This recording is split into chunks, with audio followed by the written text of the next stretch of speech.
नमस्कार, स्वागत है सदन दिन भर में। मैं हूं रामवीर श्रेष्ठ। बांग्लादेश में जारी घटनाक्रम पर आज संसद के दोनों सदनों में विदेश मंत्री एस जयशंकर की ओर से बयान।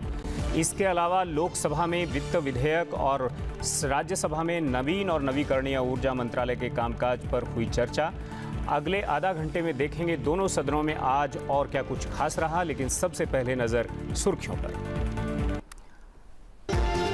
बांग्लादेश के राजनीतिक घटनाक्रम पर भारत की पैनी नजर। संसद के दोनों सदनों में विदेश मंत्री डॉक्टर एस जयशंकर का बयान।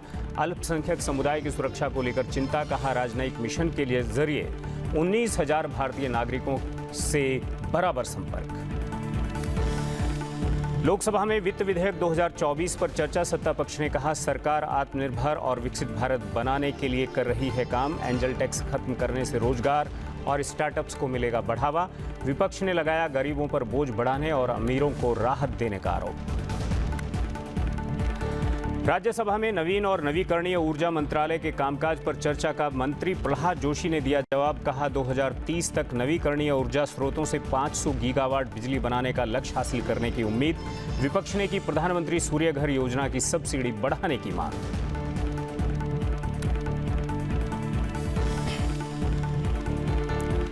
विदेश मंत्री डॉक्टर एस जयशंकर ने कहा है कि सरकार बांग्लादेश के राजनीतिक घटनाक्रम पर निरंतर नजर बनाए हुए है और जब तक वहां कानून व्यवस्था कायम नहीं हो जाती है, भारत की गहरी चिंता बनी रहेगी। विदेश मंत्री ने हाल में बांग्लादेश में हुए घटनाक्रम पर संसद के दोनों सदनों में बयान दिया। विदेश मंत्री ने कहा कि भारत बांग्लादेश में अल्पसंख्यकों की स्थिति पर भी निगाह बनाए हुए है। विदेश मंत्री ने यह भी बताया कि सीमाओं पर तैनात सुरक्षा बलों को बांग्लादेश की जटिल स्थिति को देखते हुए असाधारण रूप से चौकस रहने के निर्देश दिए गए हैं। उन्होंने कहा कि भारत पिछले 24 घंटों से ढाका में अधिकारियों के साथ संपर्क बनाए हुए है। हमारी अपेक्षा है कि मेजबान सरकार इन प्रतिष्ठानों के लिए आवश्यक सुरक्षा संरक्षण प्रदान करेगी। विदेश मंत्री ने कहा कि खास तौर से चिंता की बात यह है कि अल्पसंख्यकों, उनके व्यावसायिक प्रतिष्ठानों और मंदिरों पर भी कई जगह हमले हुए हैं। Mr. Chairman, sir, I rise to apprise this august House of certain recent developments pertaining to Bangladesh. As honorable members are aware, India-Bangladesh relations have been exceptionally close for many decades over many governments. Concern about recent violence and instability there is shared across the political spectrum. Since the election in January 2024, there has been considerable tension, deep divides, and growing polarization in Bangladesh politics. This underlying foundation aggravated a student agitation that started in June this year. There was growing violence, including attacks on public buildings and infrastructure, as well as traffic and rail obstruction. The violence continued through the month of July. Throughout this period, we repeatedly counseled restraint and urged that the situation be diffused through dialogue. Similar urgings were made to various political forces with whom we were in touch. So, despite a Supreme Court judgment on 21 July, there was no let-up in the public agitation. Various decisions and actions taken thereafter only exacerbated the situation. The agitation at this stage coalesced around a one-point agenda, that is that the Prime Minister, Sheikh Hasina, should step down. On 4th August, events took a very serious turn. Attacks on the police, including police stations and government installations, intensified even as overall levels of violence greatly escalated. Properties of individuals associated with the regime were torched across the country. What was particularly worrying was that minorities, their businesses and temples also came under attack at multiple locations. The full extent of this is still not clear. Sir, on 5th August, demonstrators converged in Dhaka despite the curfew. Our understanding is that after a meeting with leaders of the security establishment, Prime Minister Sheikh Hasina apparently made the decision to resign. At very short notice, she requested approval to come for the moment to India. We simultaneously received a request for flight clearance from Bangladesh authorities. She arrived yesterday evening in Delhi. The situation in Bangladesh, sir, is still evolving. The Army Chief, General Waqar-uz-Zaman, addressed the nation on 5th August. He spoke about assuming responsibility and constituting an interim government. We are in close and continuous touch with the Indian community in Bangladesh through our diplomatic missions. There are an estimated 19,000 Indian nationals there, of which about 9,000 are students.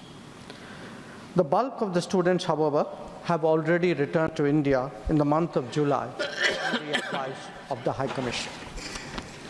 In terms of our diplomatic presence, in addition to the High Commission in Dhaka, we have Assistant High Commissions in Chittagong, Rajshahi, Khulna, and Sylhet. It is our expectation that the host government will provide the required security protection for these establishments. We look forward to their normal functioning once the situation stabilizes. Chairman, sir, we are also monitoring the situation with regard to the status of minorities. There are reports of initiatives by various groups and organizations to ensure their protection and well-being.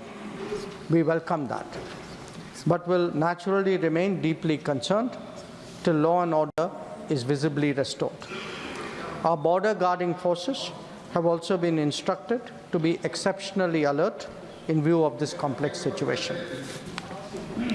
In the last 24 hours, we have also been in regular touch with the authorities in Dhaka. This is the situation as of now.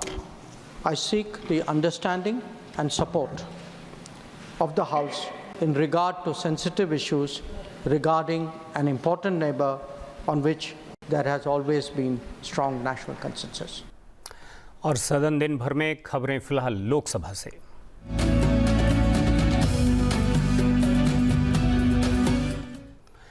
Lok Sabha ने 6 अगस्त और 8 अगस्त 1945 में Japan के 2 शहरों Hiroshima और Nagasaki में हुए परमाणु बम विस्फोट के पीड़ितों को श्रद्धांजलि अर्पित की, जिसमें हजारों लोग मारे गए और घायल हुए थे।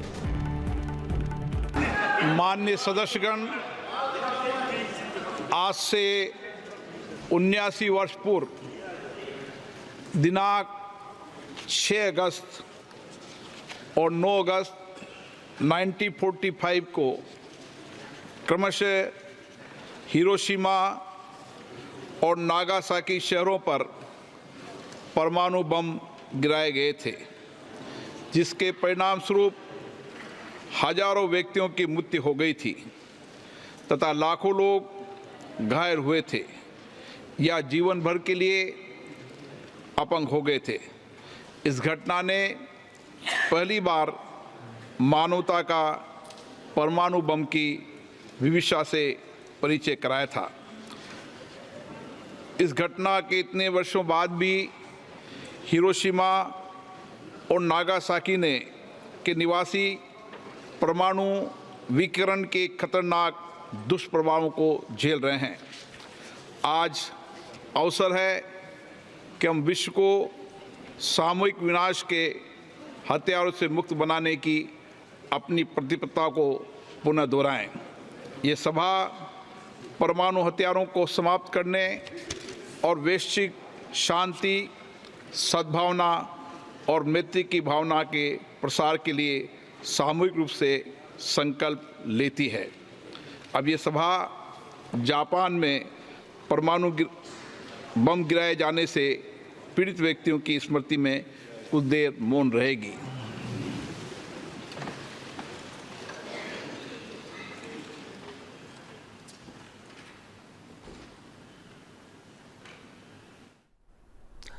लोकसभा अध्यक्ष ओम बिरला ने सदस्यों को याद दिलाया कि संसद के किसी भी प्रवेश द्वार पर कोई प्रदर्शन नहीं करने की पूर्व में बनी आम सहमति का पालन करें। सभी दलों से चर्चा करने के उपरांत ये सहमति बनी थी कि संसद भवन के किसी द्वार पर धरना और प्रदर्शन नहीं किया जाएगा। संसद भवन के अवरोध होने के कारण कई माननीय सदस्यों ने इस बारे में मुझे लिखकर सामूहिक रूप से दिया था कि रास्ता रोकने से उनको असुविधा होती है। विशेष रूप से महिला सांसदों ने भी अलग से मुझे पत्र दिया था और ये निर्णय भी हुआ था कि हम किसी भी द्वार पर प्रदर्शन धरना नहीं करेंगे जिससे माननीय सदस्यों को आने जाने में अवरोधक हो। मेरा आपसे अनुरोध है कि आपके किए हुए निर्णय पर हम सब क्रियान्वित करें और जो निर्णय और फैसले हो जाते हैं उन निर्णय और फैसलों पर अगर निर्णय फैसले करते हैं उसको लागू करने में सामूहिक सहमति बने। माननीय सदस्य, नहीं, मैं खुद आज वहां पे गया था, ये उचित नहीं है और इस बारे में आप सबसे सहमति बन चुकी थी, इसलिए जब सहमति बन गई हो तो उसको लागू करने की जिम्मेदारी भी सबकी है। लोकसभा में आज वित्त विधेयक 2024 पर चर्चा की गई। ये विधेयक वित्त वर्ष 2024-25 के लिए केंद्र सरकार के वित्तीय प्रस्तावों से जुड़ा है। सदन के कई सदस्यों ने इस चर्चा में भाग लिया। आप लंदन जाइए, आप न्यूयॉर्क जाइए, आप वाशिंगटन जाइए, आप पूरे यूरोप जाइए, सारे दुकान बंद होते हुए नजर आएंगे। बेरोजगारी की भयंकर सीमा है। इन्फ्लेशन का रेट यदि आप कहेंगे, कोई ऐसा मुल्क नहीं है जहां की 8% से कम इन्फ्लेशन है। पूरी स्थिति खराब है, चाहे करंट अकाउंट डेफिसिट का हो, चाहे जीडीपी ग्रोथ का हो, फिस्कल डेफिसिट का हो, जिस भी पैमाने पर आप पूरी दुनिया को आंकने का काम करेंगे, आपको लगेगा कि माननीय प्रधानमंत्री जी और माननीय वित्त मंत्री निर्मला सीतारामन जी की नीतियां इस देश के लिए इतनी सक्सेसफुल हैं कि आज भी भारत आशा की किरण है। पूरी दुनिया में 7% से ऊपर जीडीपी इसका growth. Having the capital expenditure of 11 lakhs or 11.5 lakhs is one thing, but actually spending it on the ground is a different thing. So I hope the finance minister will look into it. And the second point being, ma'am, with respect to a lot of members have raised this point with regards to the reduction of long-term capital gain tax from 20% to 12%, ma'am. And they also mentioned about the indexation. A lot of members have been mentioned about this, ma'am. And there's a lot of talk also outside. So I hope and I expect the finance minister to look into it, so that because this is hard taxpayers' money, ma'am. Also, middle class people are being affected on this, ma'am. So I think there should be a relook at this indexation, so that middle class people, because they think real estate is one thing that they can safely invest in. So we feel it should be protected. I hope the finance minister will listen to this. GST के बारे में बहुत कुछ बात हुआ है. You have to just, the people who introduced the GST bill are disowning it now. अपने बच्चे को disown कर रहे हैं. क्यों? You are on the other side of the fence. If you look into the figures, the growth of taxes through GST, pre-GST regime, if you take for the 5 years from 2012 to 2017, it was 38 lakhs 52,000. Total 38 lakhs 52,000. But the last 5 years of GST, I'm not talking 22 and 24, but 2017 to 22, it is 57.5 lakhs. This is the growth of taxation. The tax base has increased. The number of people are involved in the businesses are more into the tax net. This is the revenue to the country. Once the revenue comes, then we can talk about the development, madam. Lok Sabha में आज शून्यकाल के दौरान सदस्यों ने अत्यावश्यक सार्वजनिक महत्व से संबंधित कई मुद्दे उठाए और सरकार की ओर से इस पर ध्यान देने की मांग की। केंद्र सरकार से अनुरोध करता हूं कि देश में सीमित संसाधनों और स्वास्थ्य संबंधी सेवाओं की उपलब्धता के आधार पर जनसंख्या विस्फोट जैसी स्थिति से देश को बचाने के लिए एक ठोस राष्ट्रीय जनसंख्या नियंत्रण नीति बनाई जाए। मेरे असम नॉर्थ ईस्ट भी इससे अछूता नहीं है। असम का जनसंख्या करीब 40% तक पहुंच गए हैं अध्यक्ष महोदय। इसीलिए असम पूरे पूर्वोत्तर बिहार बंगाल पूरे नॉर्थ ईस्ट बिहार बंगाल के साथ इस समस्याओं से काफी दिनों से जूझते आ रहा है। अगर ऐसे ही जनसंख्या बढ़ते जाएगा तो पूरे पूर्वोत्तर भारत से अलग होने का मांग जो उनका जिन्ना का था, हंस के लिया हिंदुस्तान लड़के लेंगे पाकिस्तान, ये जो उनका जो एक पुराने जो उनका एक पौन है प्रतिज्ञा है, वो प्रतिज्ञा को सफल कर सकते हैं। अध्यक्ष महोदय इस विषय के ऊपर माननीय प्रधानमंत्री जी विशेष नीति अपनाएं। We still haven't done enough into investment into cancer screening. As a trustee in this cancer hospital called Basavatarkam, we do cancer screening through a mobile cancer screening bus. But the challenges with that are we aren't able to reach remote areas, and there is also a social stigma in women to come and get checked for breast cancer or other. So one thing that's been developing over the last decade in particular has been blood-based cancer tests, which today have come to be about as costly or slightly cheaper than mammography that is done in a traditional hospital, with about 1,500 rupees. So these blood-based tests, as they are becoming better and cheaper, I think we can scale it up and take our national mission for cancer screening from 1 to 2% to maybe 10-20% in the coming years. And I think the central government needs to give a message overall to do that. And I think the last part is what is causing cancer? Is it microplastics? Is it lifestyle? I think funding research on what is causing this increase in incidence in cancer is going to be very important for the country. प्राचीन काल से ही वेद वेदांग शास्त्र अध्ययन में अनिवार्य रूप से संस्कृत भाषा का महत्व रहा है। संस्कृत को विश्व की सबसे पुरातन भाषाओं में से एक माना जाता है। वैदिक काल में संस्कृत एक अखिल भारतीय वैज्ञानिक भाषा हुआ करती थी और देश में अधिकांश भाषाओं का जन्म संस्कृत से ही हुआ है। यह भाषा किसी न किसी तरह से आधुनिक व्युत्पत्तियों और क्षेत्रीय बोलियों के कारण अपना अस्तित्व खोती जा रही है। अतः सभापति महोदया, आपके माध्यम से सरकार से अनुरोध करता हूं कि दुर्लभ संस्कृत पुस्तकों का पुनर्मुद्रण कर भारतीय संस्थानों, प्रौद्योगिकी, आयुर्वेद संस्थानों, आधुनिक कॉलेजों और विश्वविद्यालयों जैसे प्रतिष्ठित संस्थानों में संस्कृत शिक्षण केंद्रों की स्थापना कर एवं उच्च गुणवत्ता युक्त आयुर्वेद विद्वान तैयार करने हेतु आयुष पाठ्यक्रमों की परीक्षा संस्कृत भाषा में वरीयता देकर के अनुग्रहित करें। और सदन दिन भर में अब खबरें राज्यसभा से।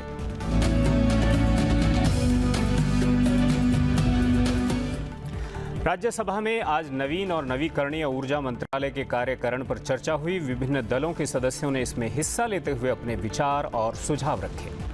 सत्ता पक्ष के कई सांसदों ने कहा कि भारत सबसे बड़े सौर उत्पादकों में से एक है और अब इस क्षेत्र का नेतृत्व कर रहा है। जीवाश्म ईंधन की जगह अक्षय ऊर्जा को विकल्प के रूप में अपनाया जा रहा है। छत पर सौर पैनल लगाए जाने वाली प्रधानमंत्री सूर्य घर मुफ्त बिजली योजना का स्वागत किया गया। उन्होंने कहा कि इससे बिजली का बिल तो कम होगा ही, रोजगार के अवसर भी बढ़ेंगे। उन्होंने ये भी कहा कि सरकार की नीतियों से देश में सौर मॉड्यूल विनिर्माण में 26% की वृद्धि हुई है। वहीं विपक्ष ने प्रधानमंत्री सूर्यघर योजना में सब्सिडी बढ़ाए जाने की मांग की। Further discussion on the working of the Ministry of New and Renewable Energy. On 5th August 2024, Shri Amarpal Mourya had not concluded his speech while participating in the discussion. I now call upon Shri Amarpal Mourya to continue his speech. Shri Amarpal Mourya. Modi ji ने एक छोटा आंदोलन LED bulb के लिए चलाया था और वो आंदोलन इतना परिणामकारी सिद्ध हुआ। उसका परिणाम ये निकला कि करोड़ों परिवारों को एलईडी बल्ब देने की जब योजना चली, उस एलईडी बल्ब के माध्यम से 45 बिलियन यूनिट ऊर्जा की बचत हुई। ये है नरेंद्र मोदी सरकार की दृष्टि। वित्त मंत्री निर्मला सीतारमण जी ने केंद्रीय बजट 2024-25 में ऊर्जा सुरक्षा को सरकार के 9 प्राथमिकताओं में से एक बताया। यह नवीकरणीय ऊर्जा को प्रोत्साहन देने में अहम भूमिका निभाएगी। नवीकरणीय ऊर्जा माननीय प्रधानमंत्री मोदी जी के 2047 के विकसित भारत के संकल्प को पूरा करने में अपनी अहम भूमिका निभाएगा। और जिस तरह से माननीय प्रधानमंत्री जी ने विकसित भारत संकल्प के रास्ते में जीवन के हर छोटी बड़ी चीज़ों के विकास के लिए चिंता की है, वो अपने आप में बहुत अहम है। अब तक 69,665 से अधिक किसानों को पीएम कुसुम योजना के अंतर्गत सोलर पंप उपलब्ध कराए गए। उससे न केवल खेती की लागत में कमी आएगी और बल्कि जलवायु परिवर्तन के लिहाज से कार्बन उत्सर्जन में भी कमी आ रही है। यूपी सरकार ने वर्ष 2024 और 25 में 53,250 और किसानों को सोलर पंप की सुविधा से जोड़ने का लक्ष्य रखा है।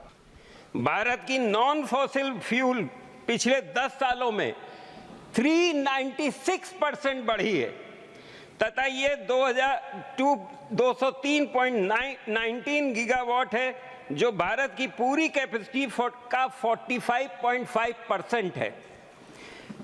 सौर ऊर्जा के क्षेत्र में हम 748 गीगावाट उत्पादन करने का लक्ष्य कर रहे हैं तथा हम पिछले 10 साल में 30 गुना बढ़े हैं। विंड पावर में भी विश्व में हम चौथे नंबर पे हैं और हमारी इंस्टॉल कैपेसिटी 46.65 गीगावाट है। Finance Minister has given equal importance to the renewable energy, and at her budget proposal, 19,100 crore proposed for the renewable energy sector. Which compare with the UPL government, this hike is more than 100%.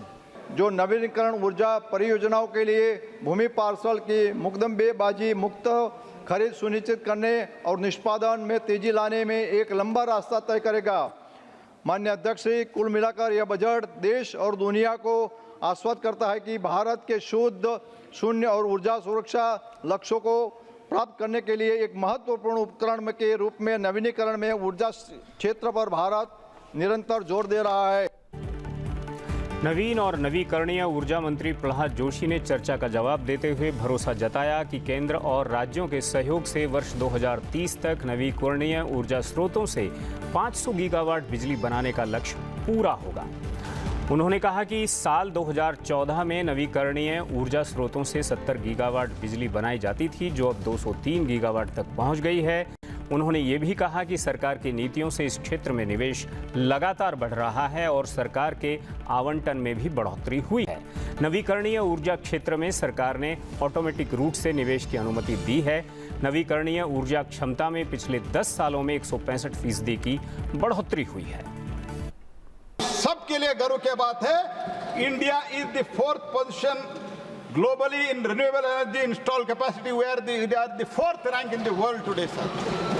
We are the 5th in the world economy, sir, and we are the 4th in the renewable capacity, sir. And we stood 4th in the wind power capacity and 5th in the solar PV capacity. Around 7 lakh crores during the last 10 years have already been invested, sir. 7 lakh crores, sir. इनके कालखंड में पूरा मिला के 3 लाख भी नहीं हुआ था, सर। सिर्फ 10 साल में 7 लाख करोड़ हो गया है। Further to set up the non fossil fuel based capacity of 500 gigawatt 30 lakh crore का एक्सपेक्टेशन है, sir. Cabinet has approved viability gap funding in the offshore wind energy projects with total outlay of 7,453 crore of installation of 1,000 megawatt offshore wind energy projects, 500 each in the coast of Tamil Nadu and Gujarat. इसमें 10 साल तो this in normal course these panels life is more than 25 years. अगर 25 years आप लेते हैं तो भी then 15 years it will be entirely free. ये तो सस्टेनेबल मॉडल है, सर। मैं जहाँ जहाँ फ्री अनाउंस करके पूरा टफ हो गया इलेक्ट्रिसिटी सिस्टम, इधर उपयोग करो, आपको लाभ होता है। अभी आरपीओ का भी obligation, RPO obligation, renewal purchase obligation mandatory है। इसीलिए कैसे फ्री है, कम से कम जो शुद्ध मन से, शुद्ध अंतःकरण से सुन रहे उनको तो समझ आया है, इसे मैं मानता हूँ। They have initiated the process of encouraging the green hydrogen project through you, sir. I appeal to the other states. इसमें तो पॉलिटिक्स करना नहीं है जी। ग्रीन हाइड्रोजन का प्रोजेक्ट आपके यहाँ आएंगे, हमारा सपोर्ट है इसके लिए। तो इसीलिए मैं अपील करता हूँ, आप पॉलिसी बना दीजिए। तो पॉलिसी बनाने के बाद आपके यहाँ प्रोजेक्ट आएंगे, तो ओवरऑल ग्रीन हाइड्रोजन अभी जो बहुत काम इसमें दुनिया में भी हो रहा है, भारत में भी हो रहा है, और future is the green hydrogen sir. तो इसीलिए हम सब लोगों को मिलकर काम करना है। राज्यसभा में आज प्रश्नकाल के दौरान वित्त मंत्रालय, स्वास्थ्य और परिवार कल्याण मंत्रालय, उपभोक्ता मामले, खाद्य और सार्वजनिक वितरण मंत्रालय समेत कई मंत्रालयों के जवाब दिए गए। सरकार ने राज्यसभा में कहा कि साइबर धोखाधड़ी पर सरकार कतई बर्दाश्त नहीं करेगी और इस पर निरंतर काम किया जा रहा है। वित्त मंत्री निर्मला सीतारमण और राज्य मंत्री पंकज चौधरी ने सदन में प्रश्नकाल के दौरान कहा कि सरकार ने उपभोक्ताओं को साइबर धांधली और धोखाधड़ी से बचाने के लिए कई कड़े उपाय किए हैं। वित्तीय लेन देन की सुरक्षा के लिए बहुस्तरीय प्रणाली स्थापित की गई है। उपभोक्ताओं को OTP भेजा जाता है और इसके बिना लेन देन संभव नहीं है। सरकार ने यह भी कहा कि राज्यसभा में देश में 157 मेडिकल कॉलेज चल रहे हैं और आवश्यकता होने पर और भी खोले जाएंगे। स्वास्थ्य और परिवार कल्याण मंत्री JP नड्डा और राज्य मंत्री अनुप्रिया पटेल ने प्रश्नकाल के दौरान पूरक प्रश्नों के जवाब में बताया कि सरकार की योजना हर जिले में एक मेडिकल कॉलेज खोलने की है। एक अन्य पूरक प्रश्न के जवाब में उन्होंने कहा कि हर राज्य में एक एम्स खोलने की योजना है। यदि राज्य में एक और एम्स की आवश्यकता पड़ती है तो केंद्र सरकार इसके लिए भी तैयार है। PMGKAY के तहत लाभार्थियों से जुड़े सवालों का उपभोक्ता मामले, खाद्य और सार्वजनिक वितरण मंत्री प्रहलाद जोशी ने इसका जवाब दिया। इसके अलावा ब्रह्मपुत्र नदी राष्ट्रीय जलमार्ग 2 पर सेतु का निर्माण और मंत्रालय से जुड़े सवालों का पत्तन, पोत और परिवहन और जलमार्ग मंत्री सर्बानंद सोनोवाल ने जवाब दिया। उन्होंने कहा कि पिछले 10 सालों में 106 और जलमार्गों को राष्ट्रीय जलमार्ग घोषित किया गया है। और बात करते हैं फिलहाल शून्यकाल की। शून्यकाल के दौरान जनहित से जुड़े कई अहम मुद्दे उठाए गए और सरकार की ओर से इसके समाधान की भी मांग की गई। सोशल मीडिया का इस्तेमाल कर देश में सामाजिक सौहार्द बिगाड़ने की कोशिश पर चिंता जताई गई और इसके लिए कानून बनाने की भी मांग की गई। बिहार विशेषकर पटना में चल रहे निजी अस्पतालों में दी जा रही सेवाओं की गुणवत्ता की केंद्रीय एजेंसी से समीक्षा कराए जाने की मांग की गई। श्रीलंका नेवी की ओर से तमिलनाडु के मछुआरों को गैरकानूनी तरीके से गिरफ्तार करने पर चिंता जताई गई। सोशल मीडिया में बढ़ते अश्लील कंटेंट की ओर भी चिंता जताई गई और इसके लिए नियम कड़े करने की मांग की गई। इसके अलावा विभिन्न सदस्यों की ओर से जनहित से जुड़े कई अहम मुद्दों की ओर सरकार का ध्यान आकर्षित कराया गया। राज्यसभा की कार्रवाई शुरू होने पर सदन के सदस्य इमरान प्रतापगढ़ी को जन्मदिन की बधाई दी गई। सभापति जगदीप धनखड़ ने सदन की ओर से कांग्रेस सांसद इमरान प्रतापगढ़ी को जन्मदिन की शुभकामनाएं दी। इसके बाद सदन में जरूरी कागजात सभा के पटल पर रखवाए गए। इसमें आयुष मंत्रालय, वित्त मंत्रालय, स्वास्थ्य और परिवार कल्याण मंत्रालय, रसायन और उर्वरक मंत्रालय शामिल हैं। इसके अलावा उपभोक्ता मामले, खाद्य और सार्वजनिक वितरण मंत्रालय, कारपोरेट कार्य मंत्रालय, पत्तन, पोत, परिवहन और जलमार्ग मंत्रालय के पत्र सदन के पटल पर रखे गए। और फिलहाल इस बुलेटिन में इतना ही। रामवीर श्रेष्ठ को इजाजत दीजिए, फिर मिलेंगे। नमस्कार।